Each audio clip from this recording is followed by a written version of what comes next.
This week on Lunchbox Envy, a single serving of it contains roughly twice as much bacteria as there are people on Earth. It's so popular in India that its signature bacterium was declared the national microbe in 2012. And John Harvey Kellogg, the man behind cornflakes, recommended consuming a pint a day, half orally and half via enema. What's good about that? It's yogurt.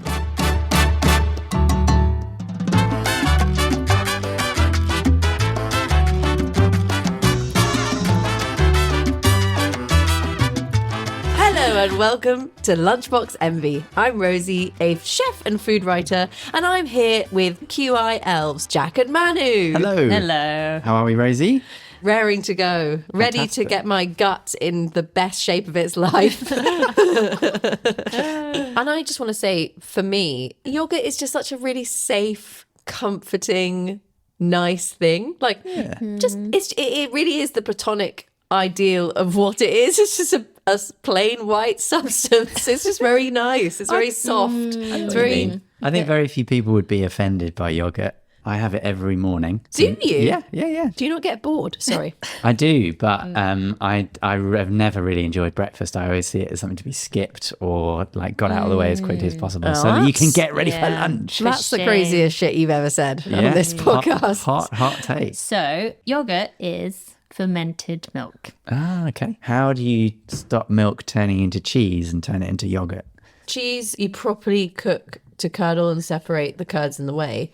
Whereas with yogurt, you're only getting it to a certain temperature, letting the bacteria do the curdling, as it were. Right. So it's not separating. So basically two really important bacteria, Lactobacillus bulgaricus and Streptococcus thermophilus. Thermophilus meaning liking heat. I see. So is that the one that loves working and eating sugars at around 40 to 45 degrees? Absolutely. And that's how you make yogurt, because you raise it to a high enough temperature that kills most of the bacteria. And then you leave it at 40 to 45 degrees Celsius with these two bedfellows, Lactobacillus bulgaricus and Streptococcus thermophilus. And that's actually the main difference between certain things like quark and kefir have bacteria that basically work at room temperature. Oh, I see. Whereas to make yogurt, you actually have to raise it slightly above body temperature to 40 to 45 degrees. Cool. Which is why it's called thermophilus, because it likes the heat. There will get some way when you strain it, but you're not truly separating it the way you do with cheese. Is that right? Yeah. Well, also, that's why you get that kind of like watery film on your yogurt. Yeah. You leave it in the fridge and it starts basically like pissing out whey. And you just stir it back in because Get away with words, Manny. But in cheese production, that whey is gone. Like that's a waste product like we spoke in the cheese episode. And one of the things I was really interested in is the thickness of yogurt. So I love a Greek yogurt. I love really heavy, like buttery yogurts. Yeah. Robust. And there are two things that can influence the thickness. One is whether you strain it or not, which makes a lot of sense. So a lot of the yogurts we think of as Greek yogurts are literally strained. So you hang the yogurt in a mesh and all of that like liquidy whey falls out. But there's another way it can be thicker, and if the protein content is higher. Because how does that work? More protein strands to make a mesh that kind of makes it more solid. So you have more of the kind of basically the building blocks that make a solid structure. And that depends on the original milk, I guess. Yes. Oh, can you make yogurt out of different species? Yes, you can. Ooh. You can also make yogurt out of things that aren't animal milks at all. So you'll use those same bacteria to make, say, oat milk or coconut milk. It's the same thing, and they can eat different sugars. They don't just have to eat lactose. Cool. Yeah. Did you know there's no such thing as yak yogurt? Oh, what's that? Because yaks are the male version of the... so you should say dry yogurt. D-R-I. Oh, is that the thing? Possibly pronounced dree, but yeah. What I did like is if you make yogurt from the eastern cottontail rabbit, it's going to be crazy high protein. It's one of the highest protein milks. That's amazing. So say like from cow, it's about 3.5% protein. Soy is pretty high, but the Eastern Cottontail rabbit's 15% protein or raw milk. So the protein yogurt from that would be insane. That may be the highest of the mammals that we've learned about. But did you know cockroaches make milk? It's 40 to 45% protein. Yeah. So I'd love to try some cockroach yogurt. I'm really not with you on that one. I really don't feel like doing that at all. I suspect it's quite hard to harvest. Because of this and the different protein contents of yogurt, I was like, okay, what form of dairy actually has the most protein? Parmesan is up there, man. Really? So high protein. I've been saying this for years. I am a protein queen. Greek yogurt in particular, like I said, because it's really thick, more protein. But where is Greek yogurt from? Greece. No, Oh, it's fuck. not from Greece. My understanding of Greek yogurt is that someone's called it Greek yogurt, but it's actually just strange Strange yogurt. yogurt. It is Yeah. strange It yogurt, is just which strange. comes Which is from another legal requirement on packaging in this country is if your yogurt doesn't come from the country of Greece, but is strained, you have to call it Greek-style yogurt. Interesting. That I makes sense. wondered why that was a choice that people had made. It's actually from Turkey. So the person that popularized Greek yogurt in the US and made it really, really big all over the world. So he's a guy that founded Chobani, which is a really big yogurt company. Huge yogurt brand. Everyone on TikTok eats Shabani. Really? So his name is Hamdi Ulukaya. So he's Turkish. And apparently one of the reasons he did it was because there's a lot of Islamophobia in the US at the time. So true. But waspy Americans love ancient Greeks because it's like, woo! Birthplace of democracy. Yeah, and our also Aryan heritage. The Greek system in all the universities, you know, like Oh, the alpha yeah. fraternities Omicron, and Sororities. sororities. Yeah, and it did really well. Now it's like one of the most popular yogurts. It is. I think Greek yogurt might be my yogurt of choice. Really? If I had to really, really think about it. But for eating by itself, not for use in cooking, which I shall... I'll Not for I'll enemas. talk on. Yeah. And not for enemas. What is with the days of yore and food enemas? Does it count as a liquid or a solid? Oh, it depends who you're Depends who asking, you're and asking. what mode of transport you're taking. Oh. So in the UK, yogurt counts as a liquid or gel for airport security. So you've still got that 100 ml limit, but it's also, it can come really, really thick. So we're talking about labne, for example. That is a solid. So it's kind of like a semi-solid substance. I call it a semi-solid, for if anyone cares. It's also thixotropic, which means that the more you irritate it, the more The if you jiggle it around loads, Yeah. it gets runny. Yeah, I've noticed this. You know, like when you shake a ketchup bottle, Right. it gets runnier Yeah. in that moment, but then it's not As soon as constantly. you put it down, Yeah. it gets thick again. From my GCSE science, I think a liquid fills the shape of the container you put it in. That's true. If a volcano erupted yogurt, would you run away from it? No, you run question. towards the yogurt volcano. It's molten yogurt. Oh, you is it hot you're gonna yogurt? get burned to So a I crisp. just assumed it would be cold and delicious. No, it's not a fun volcano. Shall we talk about where yogurt comes from and where the word comes from? Oh, Yes. yes. Because it's kind of hotly disputed. Certainly the word that we use, yogurt, comes from the Turkish word yogurmak, which means nice. to thicken, coagulate, or curdle. Because that is what happens to the milk. Kind of, Ron Seal does what it says on the tin. And also Turkish yogurt, particularly good. There can't be that many Turkish words that have entered English lexicon, but cool that yogurt is one of them. I reckon there are about 12. Kebab, there's one. Kebab, yeah. Sherbet, there's a food. Sofa Ah, interesting. is way. another one that's entered our language from Turkey. That's cool. And kiosk. As in Kiosk. like a small newsagents. Yes. Oh, I love all of the variations that the Oxford English Dictionary accepts for yogurt, varying with geography and history. But there's yogurt, both with and without the H. Ah, yes. For any Americans listening who haven't been able to understand a word we've been saying. Yogurt. There's yogurt with a D at the end. Yaourt, which is very similar to the French.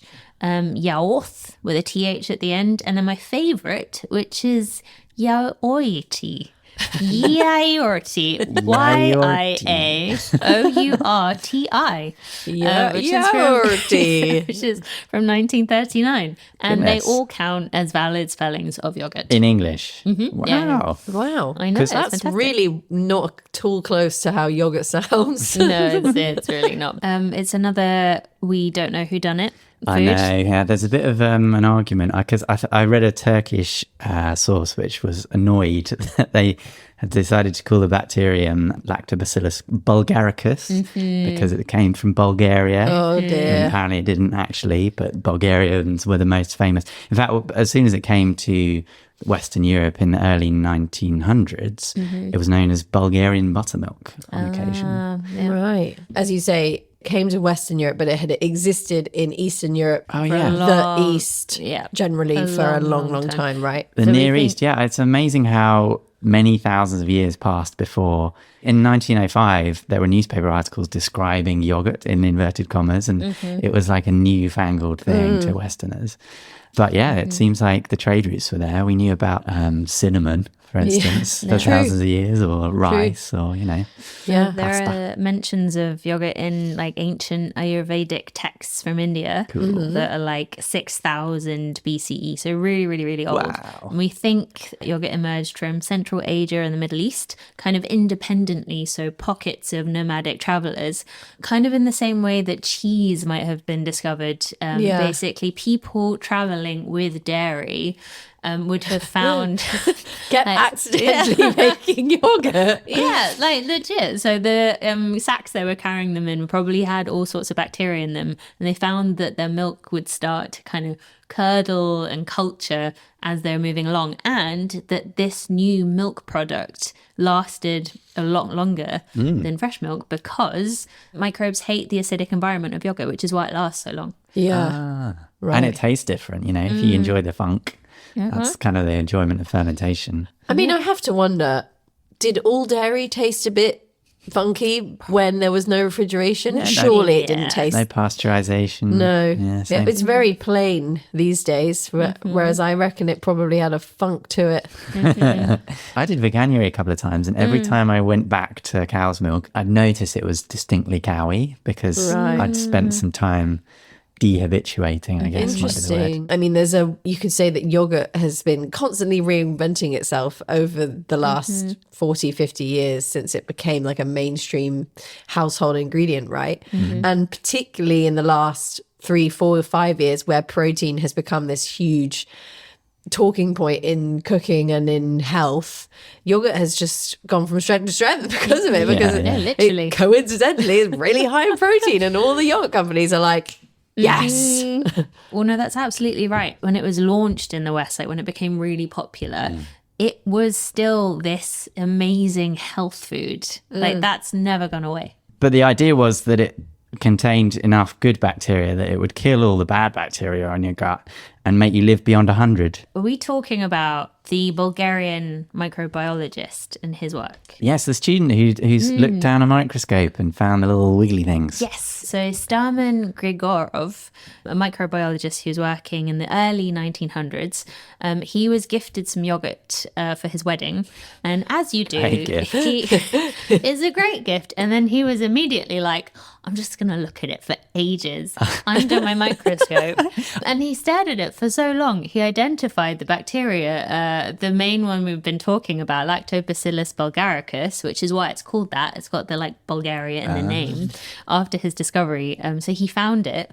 And then yogurt making in Bulgaria became really, really popular. The government got involved at one point, and they still have a state-owned yogurt and bacteria company. It's mad. Cool. But then a few years later, there was a Russian biologist, a Nobel Prize winner called Eli Mechnikov, who built on Starman's findings.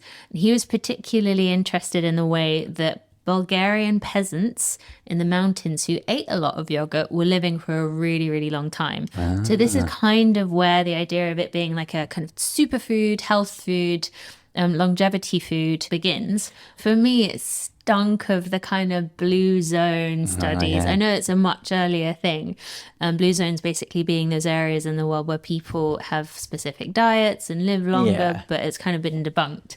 Right. And I looked into it, and today Bulgarians, particularly in rural areas, actually have the lowest life expectancy in the EU. Is that because all the yogurt-eating peasants of 1905 are currently 120 years old and all dropping dead?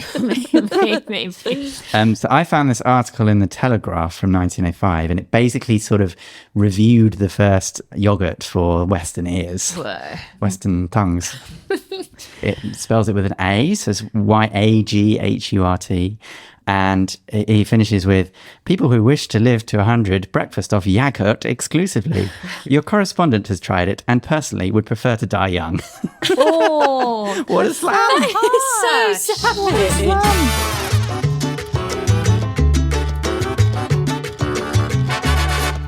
Today's very first lunchbox is my lunchbox, and you're all in for a treat because I've baked you a cake. Oh, thank goodness. This is a yogurt pot cake. Are you familiar? I've never heard of yogurt pot, no. From what I can tell, this is a French creation. Oh, yeah. Yeah, it's gâteau yaourt. Okay, it's cool. not a And sexy word. It's in not a French, sexy. It's sorry. very hard to say. They do still love yogurt, the French. They hella love yogurt, the French. Yes, I always love going to foreign supermarkets and seeing what is like disproportionately large compared to the UK. And in France, it's the yogurt aisle is huge. Totally. In the 1950s, post-war, latent rationing feelings of not very much going on in the kitchens. As we've already spoken about, the French love yogurt and they love using it in various different things. And in the 50s, they started selling yogurt in little glass jars. Oh, cute. Have you seen the little glass jars of yogurt? Have I indeed. haven't. There is something, if you haven't eaten yogurt out of a French glass jar, then I recommend you do, because it's a different thing. Is it like drinking Coke out of a glass bottle, but the yogurt version? Kind of. It is kind of the sensation of Yeah, a I spoon agree. on glass. The It's just way sound. more premium. Nice. Anyway, essentially, this is a really clever recipe. And what it is you empty your pot of yogurt. Okay. So this is 150 mils. Most French pots are actually 125. But in the UK, they tend to be around 150. You empty this into a bowl and then you use this pot as your measuring that's tool. clever. You're not using any scales. Ah. You take 1 pot of yogurt, 2 pots of sugar, 3 eggs, which I did put into the pot. And guess what? It's a whole pot of egg. Wow. 3 pots of flour, 1 pot of oil, and then there's a couple of ingredients you could measure into the pot, but you don't. A teaspoon of baking powder, a pinch of salt, and flavorings, which are, in this case, I actually just use vanilla, but lemon is quite a common flavoring as well. Listener, do not put a pot of salt in your Don't cake. put, oh yes, good point. Yeah, I just Pinch want to of salt, not a reiterate. pot of salt.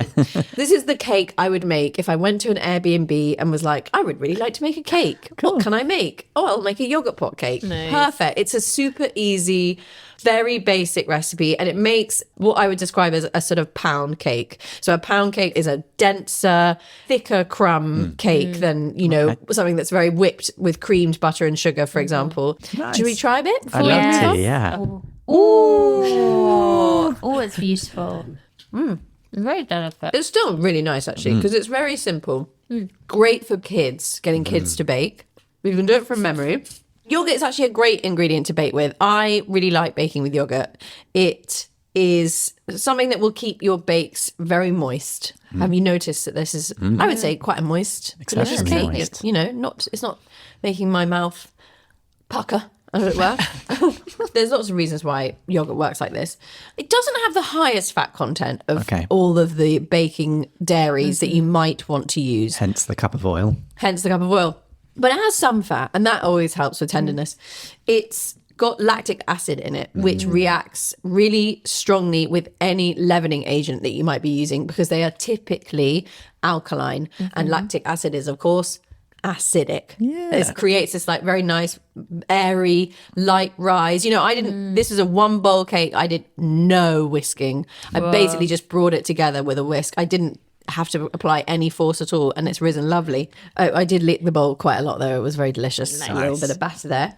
It's just a very useful baking ingredient, particularly in cakes and muffins, but also in flatbreads. Have you ever made a yogurt flatbread? Oh, yes. I used to make naan with yogurt all the time. Exactly. in the Netherlands. Yeah.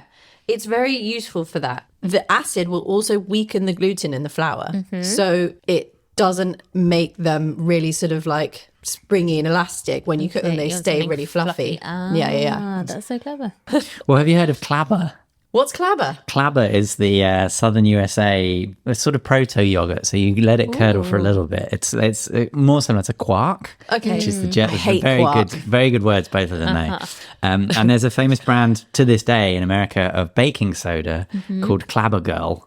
Oh, Incredible. Yeah, and because it was used in cakes as a leavening agent back in the day. that's so smart. But apparently you can't make clabber anymore because, well, you can if you have a cow or a goat, but you can't use it with the supermarket milk because everything's pasteurized. Could and you have to use call- unpasteurized. If you went like to a late night science thing in a lab, you could call that clabbing, like clabbing. There is a tradition of making yogurt in the Balkans with ants. So apparently you drop a wood ant and it has to be alive, and the formic acid and the distinct microbiome can curdle the milk. I knew when you said formic acid earlier, I was like ants. You start with milk, you heat it up and drop a couple of ants in it, specifically red wood ants. How many would you need for that? Just a couple per litre.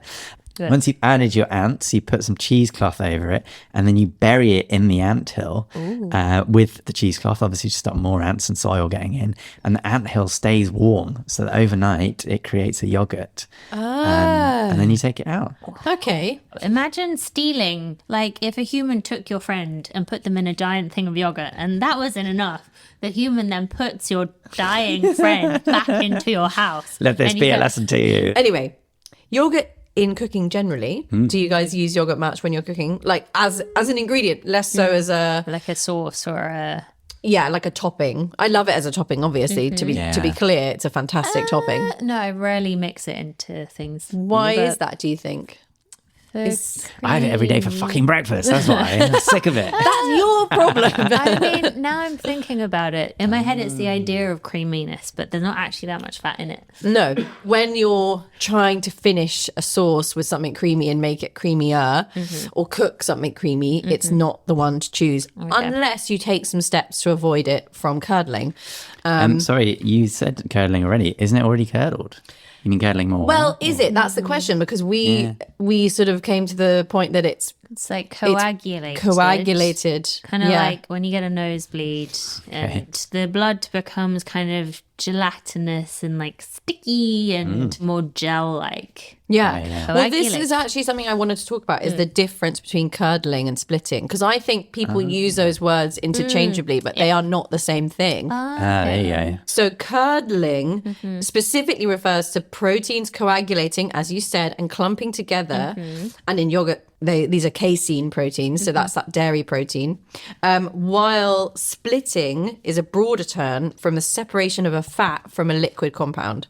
So in most cases, it's like fat and water, like egg and butter. It's the opposite of emulsifying. It's the opposite. It's the breaking of an emulsification. De-emulsification. Is that a word? So when you put a dairy into a sauce, a hot cooked sauce, and it does curdle, and so you get that white granular texture, that's not split, that's Interesting. curdled. And that's irreversible, I imagine. It is unfortunately irreversible. You can prevent it. So you can add a starch. That's the most common fail-safe way. So whether that's cornstarch, whether that's plain flour. Obviously, the issue with adding starch to things is it kind of changes the texture in a, makes it a lot thicker. It can also absorb a lot of your flavor. So you might feel like you've made it a bit less delicious. Just bringing yogurt to temperature, making sure it's room temperature before you add it to anything hot is a really good, easy thing to do. But also making sure that the thing you're adding it to is not physically boiling. Scalding hot, Like yeah. it shouldn't be on the heat, and it shouldn't be even close to bubbling. Yeah. It should have completely settled. Yeah, my dad always made that mistake. He'd mix yogurt into his curries and it would always split and Yeah, so in coagulate. an That's Indian restaurant, disgusting. they will temper the yogurt as well. So what they'll do, a bit like how we've discussed tempering eggs and kind of tempering chocolate, you add something hot to your slightly colder thing and just mix it in. So in this case, you take a bit of your sauce or your curry, put it in the yogurt, whisk it in so it is not as shocked when it goes into that hot liquid, and then it will settle in a lot better. Smart. I'm imagining yogurt as like a very princessy ingredient. But it's so delicious. I mean, I think obviously the other thing to remember is just if you don't want something to curdle, don't use a low fat product. So unfortunately, guys, the health conscious out there, it isn't the solution for cooking. Because I think sometimes I can't even find full fat creme fraiche. Really? Sometimes it's only half fat. And I'm like, who's cooking with this shit? It's terrible to cook with.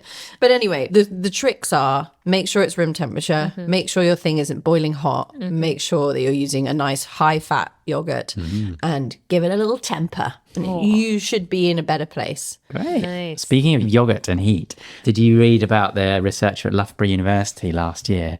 It was called Ben Roberts, and he conducted an experiment where he smeared Greek yogurt all over the outside of his house. Oh, what? What was the experiment Specifically the house's windows, and then he measured what would happen to the temperature inside.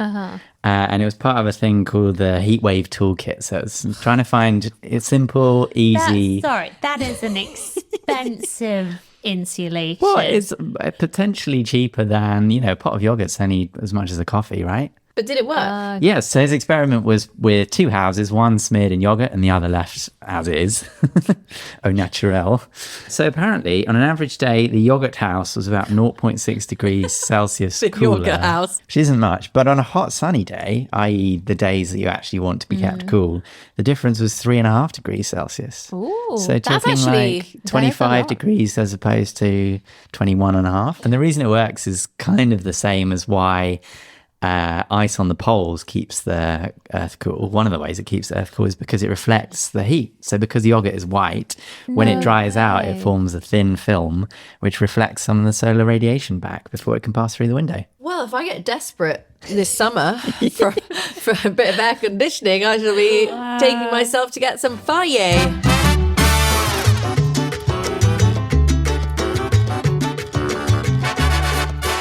Okay, time to dive into our second lunchbox, and that's Jack's lunchbox. So today I brought in Azerbaijani wedding soup. Yummy! Made from yogurt. Oh, that is a thick soup. It's very thick. I would like to say I think this might be our first Azerbaijani dish. Well, it's called dovga.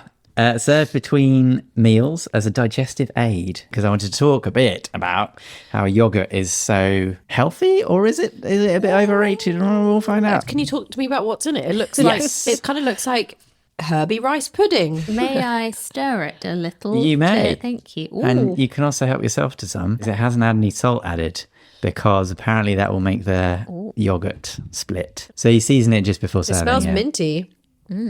So this is basically yogurt mixed with flour, rice, and eggs, and then boiled. And then you add lots of chopped herbs to it. So this one has coriander, mint, and dill. It's And not bad. You can add chickpeas to it as well. With a bit of salt. It's refreshing. But Azerbaijan is another one of those places that kind of claims yogurt as its own. I see. Same with Armenia and Georgia, although yogurt for longevity, that's how it kind of arrived on our shores in 1905. The world's oldest person in 2025, Maria Brañas Morera, she died actually at the end of 2025. She was 117. Whoa. And of course, everybody wanted to know her secret. That's how these things work. I always said if I got to that age, I'd make up some random facts like, oh, what's your secret? Oh, I ate a pine cone every day or something, But much was made of the admission that she ate yogurt thrice a day. Wow. Thrice. That's a whole. So scientists did learn that she had remarkably good gut health. I don't know how they learned that. Maybe poo samples. But she also didn't smoke, didn't drink, had a healthy relationship with family and friends, and ate a Mediterranean diet. So there are lots of factors, but yogurt has been shown to reduce obesity if you eat it regularly. And they did a study in MIT in 2011, which was trying to show the link with obesity in rats. MIT being... MIT, the Massachusetts Institute for Technology. Ah, yes. But the side effect of giving the rats yogurt-rich diet is that the males had larger testicles. Oh, no. 5%, Good or bad? 5% bigger testicles than the non-yogurt but still healthy diet, and 15% bigger than the junk food diet. But to clarify, is bigger testicle better or worse? Well, it's a matter of preference. Yeah, depends. But does it have more sperm in it? Well, they Or certainly more found that they were more ejaculate? attractive to the female mice, which gave them a sort of sexual swagger, was the phrase they used in the study.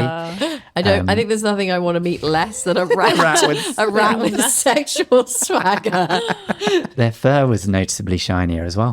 Great. So it might make them- Perfect. So other things, it can help ward off garlic breath. It's supposed to be good for garlic breath. Yeah. Again, a different study has shown that it reduced 99% of the most odor-producing volatile chemicals. But you have to eat it straight away, or at least as soon as you can. Higher fat is more effective. So the fat and the protein molecules are just in the perfect balance that they attach to all the smelly garlicky chemicals. so It can also prevent loneliness.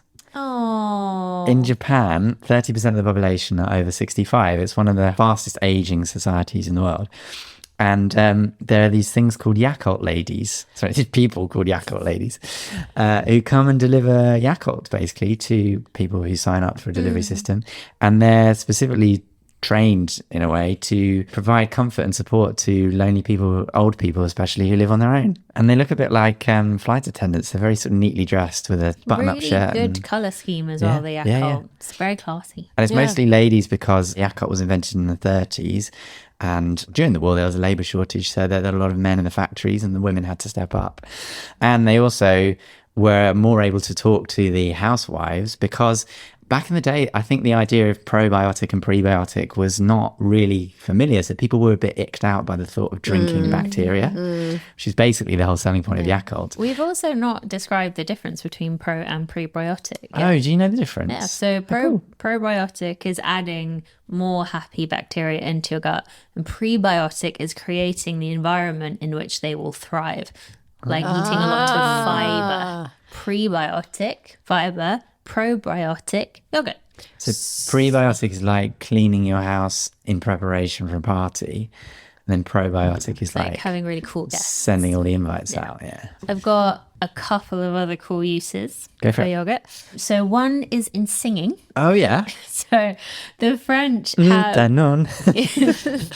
the French have a term which is chanter en yaourt, which Okay. is literally to sing in yogurt. Singing yogurt. And this is a term they use for when you're singing a song in a language that maybe you don't know and you kind of know the words, but you don't know what you're saying. that's So you kind of brilliant. end up making like loads of really weird noises. The best example of that song is that song, Blaisha, Blaisha, no man, no money, no man, no money, no man, no man, no money. Yeah, that's it. Dragostea Dinte. Ozone released it in 2003. Not Numa Numa, which everyone thinks is called. No man, no man, yeah.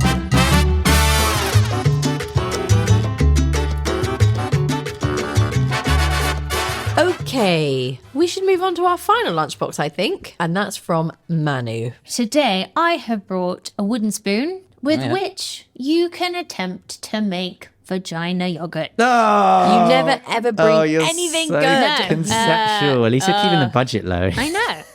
To be fair, it is, you know, if you took the spoon end away, it is giving smear test. Oh, it really, damn it, is. that's a wooden speculum. So today I wanted to talk about the story of Cecilia Westbrook, who wanted to answer the question, can you make yogurt with your vagina bacteria? A question I've often asked I know, myself. it's a big one. She went to the University of Wisconsin-Madison, and she was learning about different bacterias and culturing yogurt and all of the kind of health benefits that come with it. And she learned that the dominant bacteria in vaginal fluid is a lactobacillus bacteria. It's not the exact same one that's made to use our everyday yogurt, but it is very similar. So she decided to put a wooden spoon up her hoo-ha, collect some of her vaginal fluids and put it in some milk, and then keep the milk nice and warm. She put it to bed, and then the next day she woke up and she had yogurt. Oh, so it works. Her friend wrote quite a lot about her experiment, and according to her friend, Cecilia ate the yogurt and it tasted quite sour and tangy and tingly, and she ate it with blueberries. Ah. In a way, I'm humbly proud of what the female body can do. Well, exactly. there's a big catch. A few months later, a Dutch microbiologist called Rosanne Hertzberger heard about Cecilia's experiment, and she was like, this is a bit fishy.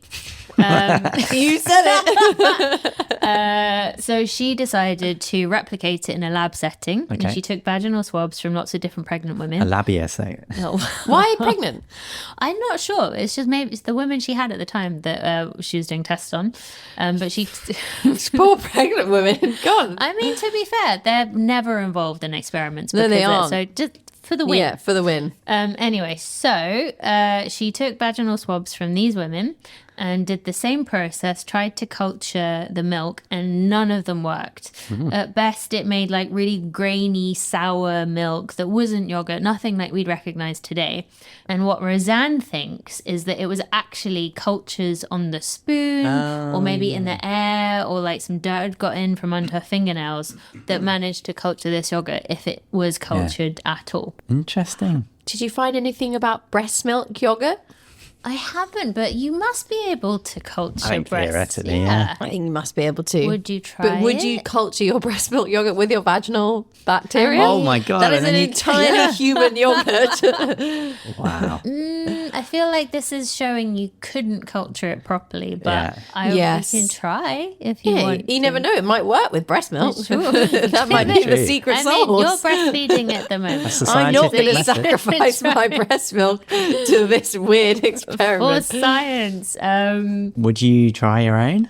I think I probably would. You know, would, yeah. I You think I wouldn't have gone would through if the it was just mine and no one else's. Thank you. If it's like a nice thick Greek yogurt, yes. If it's like a From a Greek thin- vagina. yeah, like a thin, and it obviously was my own, Yeah. but it would need to look tasty. Well, That that's was on mine. you actually. So So I really wanted to talk a little bit about yogurt and gender. Oh, yeah. Because it is a very gendered food in this country, and in Think the so. West, it is super feminine. yes. And there is a Turkish historian, she is called Perihan Gürel, who looked at how yogurt became a feminine food in the West. And it actually has a lot to do with the race as well, which is really interesting. Oh. Because when it first came over, it was quite exotic. Yeah. And especially in America, there was a lot of effort put into making it an everyday, like all white American, basically bringing it back to milk Yeah. rather than something like other and yogurt and sour. But also with this idea of healthiness and yogurt comes the idea of slimming and controlling the body. And that is unfortunately very connected to femininity and slimness. Yeah. And it kind of turned into like a healthy indulgence food. So it's kind of like you can have a little glass of wine at night, you can have a little yogurt in the day, and Yeah. that's your treat. But this is not the case across the world. So in Turkey, where Gürel is from, it's actually, if anything, more masculine. And it's marketed towards families. It's like a fortifying, especially in Ramadan. yeah. Yeah. Marketed it a lot. I definitely get that sense from Iran, the Turkish salted yogurt drink. The branding is really masculine. Like it's very different to how you see a lot of like British yogurt brands do stuff here. Danone actually marketed yogurt for men. Oh. For Bulgarian men, marketed Oh, like the Yorkie of yogurts. exactly. And all of the packaging was like black and white. It was mad. Classic. And Did it have a steak on it? no, it had very Fast little. car. His big boobs. And then in 2012, a US entrepreneur called Carlos Ramirez released something that was literally just called Powerful Yogurt, which was also for men. And it was supposed to have a slightly higher protein content, but I think it was like 1% higher than Greek yogurt. But it's just, it's so interesting. That is interesting, yeah. Yeah. It and then really makes you think of Ichiban, lipstick for men.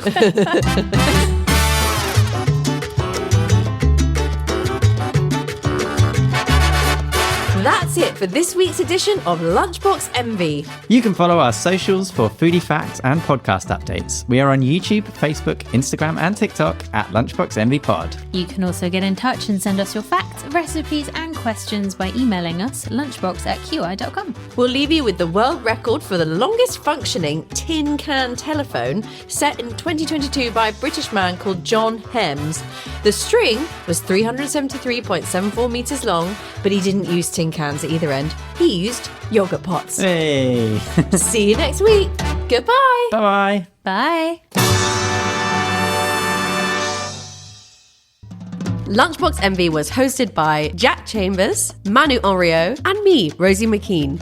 It was produced by Alex Bell. This has been a quite interesting podcast.